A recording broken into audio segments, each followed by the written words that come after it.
I legitimately can't believe that I have to report on this, but this is my life now. Let's take a look at how perverts view Star Wars.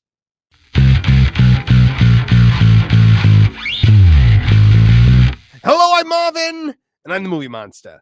The Acolyte had a lot of questionable moments, from a Jedi Master who became infatuated with a little girl who he spied on in the woods, to a grown woman hitting on a teenager. All of this sprung from the demented and perverted mind of Leslie Headland, the former personal assistant of Harvey Weinstein. But it's not just YouTubers like yours truly making these connections out of the blue to attack her. Leslie herself has admitted the way she sees the Star Wars universe, and it all centers around, for the YouTube algorithm, let's say bathing suit bots. Let's find out how Leslie Headland's mind works on Tooneytown TV.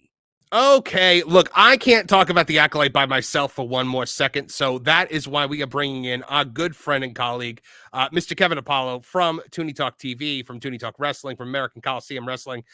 Kevin Apollo, I mean, the Acolyte is over, but does it seem to you that Leslie Headland is doing more press for the show now than she was doing for it before it aired, or like while it was airing? Yeah. Leslie seems to be striking while the iron is still hot on the show that no one liked. Yeah, I mean, look, we already like posted a video of or we filmed a video about her begging for a season 2. So, you know, we know that it's not greenlit. We know that she's begging fans to try to get her this season 2 that no sane studio would ever get her. I think it's just the limelight has appealed to her now. She's for the first time in her life just kind of in the public conversation, for good or bad. And she's desperate to hold on to it. So that's why we're seeing her campaign. But now she had an interview with Collider, and I'm going to pull that up here. Hold on. Okay, so you'll note that this is not the beginning of this Collider article. This is just kind of like halfway through, because most of it is just nonsense. But this is the part that I want. And look, while Leslie might not be keeping it PG-13, we are still going to keep it PG-13 right here. So Collider is talking to her, and she's talking about her dream. And, you know, we talked very early on in the writer's room about bleeding a lightsaber, because to me, it's a very intimate thing, which no, it's not. Look, in the concept of bleeding a lightsaber, it was one of those things that Disney had injected into Star Wars that I kind of liked. I thought it was a cool concept when they introduced it in the Vader comic. But Vader had to like impose his will on that thing. Like he had to seriously just like hunker down and just push all of his anger and malice into that crystal. And it took a while before it turned red. Osha, it turns red while she's just standing there because she's mildly annoyed, or, you know, like, Yeah, no, which I'm like, yeah, I'm like, if it's that easy, how did it stay blue as the sky while Anakin was tearing through the younglings in the Jedi Temple? Again, never mind. No, she doesn't have to think about it. So she's like, she can't Hulk out and do it. We've seen it in Fallen Order, and the crystal comes right out, but we knew this is a moment. We don't have time. It'd be too premeditated. It has to happen in a moment. Without getting too explicit, James Friend, who was the DP of that episode when he shot looking into the lightsaber, we've always seen the lightsaber as and then the interviewer says, phallic symbol.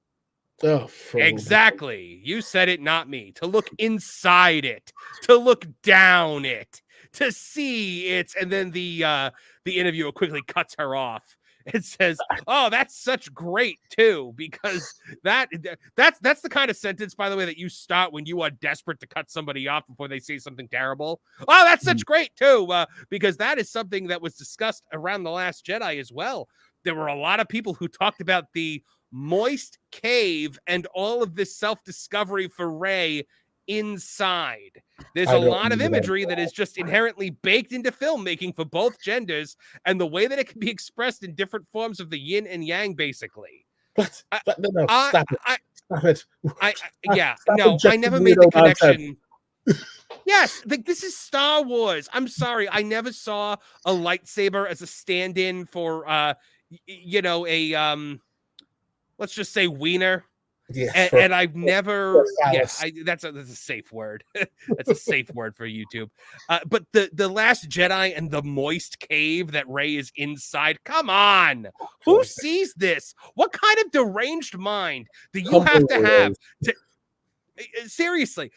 So it goes, and I see this change to see it's coming directly from, I mean, even when we're doing VFX, I was like, put veins in her hand. I want this to be so Ooh. visceral. I just think it's so personal and intimate for her to bleed the lightsaber that way. So, well, Good can we Lord. just, what happened in your life, girl?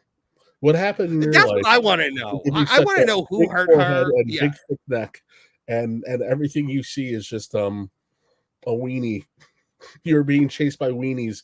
Do you think she puts on the They Live glasses and just sees dongs everywhere? No, I think that's the only way she doesn't see them. I think she just sees them in her everyday life. Somebody on Twitter said she's like a she's like a starving she's like a starving person in the desert, just like seeing water everywhere. But seriously though, like what kind of mind do you have to be to take a look at Star Wars and all of a sudden just see wieners flying at you? Like it's the meme with all the hot dogs flying at the face. Like why? Why? Especially when you're older than 13 years old, and you're Yes. you're no longer, when you're no longer at the age where you can laugh at lines like "Get in there, I don't care what you smell," the stuff like that, like. Apparently I still laugh at it. So I used to have a list of two friends of mine, and we kept a list of things that you could laugh at that were right. inappropriate Star Wars, that, as an adult, like, what's wrong with you? But we were, but here's the thing, we're 13. injecting, you're 13 and you're injecting that into Star Wars. You're not the one making Star Wars and baking this into your narrative like she is. Well, I don't know. There's so much to talk about, between the creepy skinny dipping scene, where once again she picks up the lightsaber and he goes, "It feels good, doesn't it, to hold one in your hand again?" Feels good, doesn't it? To hold one in your hand again. There was that scene, and then like her weirdly flirting with the teenager, the fact that Soul like gets like weirdly infatuated with her, and none of this is presented with stigma, Kevin. None of it is presented with stigma. It is all just normal and accepted. It's fine. And then she went on this, like, and I did a video on this already that came out the other day that said, it was she had to kill Soul because of the benign sexism of fatherhood. That she blamed like she said that girls have to like rally against their parents and kill that paternal protection. And I'm like, no, like there are things such as good fathers in this world. Like not everyone has whatever horrifying experience you had, lady. Yeah. Oh, I can't. This was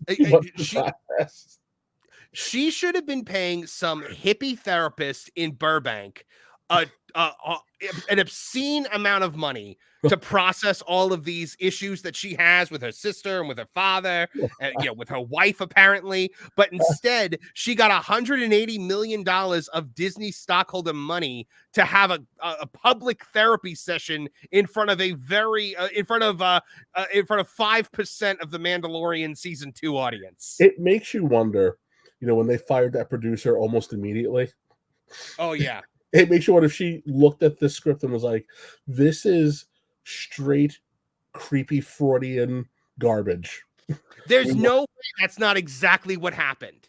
I truly think that's what happened. I legitimately think she showed up and she was like, guys, this is Star Wars. You can't do this. And we just had like she's not keeping with my abundance, like a Mercedes Monet Crystals thing. Like, and she had to go because she was trying to stop the train that was the Leslie Headland public therapy session. Oh my God. I can't believe that this is what Star Wars has come to. Well, and how about the fact that like Osha and Kamir at the end are like seen as the good guys. Like they're the one, they're like staring off into the sunset at the end, and like they're being portrayed as the heroes here. The two sisters commit acts of murder throughout the entire episode. They're great. They're great. It's the Jedi that are bad. The Jedi are bad. It's the never mind that the witches invaded someone's mind. Never mind that Mother Yaz was actually going to make one of the children disappear and absorb her into herself. There's a difference between murder and killing. These two girls murdered a whole bunch of people, throwing a temper tantrum, and I guess again, Darth Plagueis just channeled his inner Norman Fell and mugged for the camera. Yeah, just creeping around in Smilo Ren's like hot tub room that he had back there. Yeah, it's like with no explanation. Like, is he an apprentice? Like, what's going on? No, because if he was an apprentice of the Bane Sith, his name would be Darth. So like, they all use the Darth title. So no, he's not. And then you have to wonder: did Palpatine at any point in time mention to Anakin about taking a naked dip in the Sith hot springs? have I ever told you about the tragedy of the power of one, the power of two, the power of many? But yeah, so folks, we're going to present this question to you. What do you think about this? What kind of things have to happen in your life for you to take on something like Star Wars and to inject this kind of messaging and imagery into it? Sound off in the comments and let us know. It takes a truly demented and perverted mind to warp something like Star Wars into what Leslie Headland tried to make it into. You'd think when your big claim to fame in Hollywood is association with a major predator, you'd steer away from overly sexualized content. But not our Leslie, and that's what makes her so special. Thanks for checking out the video today. I hope you'll join us Thursday nights at 8 p.m. for Toonie Talk TV, our live stream pop culture podcast. It's a great way to make your voice heard as part of the Toonitown community. And please subscribe to our pro wrestling channel, Toonitown Wrestling, as well as that Gameplace, that Park Place gaming channel where I'm a regular host. If you liked what you saw here, please like, share, and subscribe. Click the bell icon to get notified of new videos as they drop. From all of us here at the Toonitown channels, I'm Marvin the Movie Monster. Now get out of here!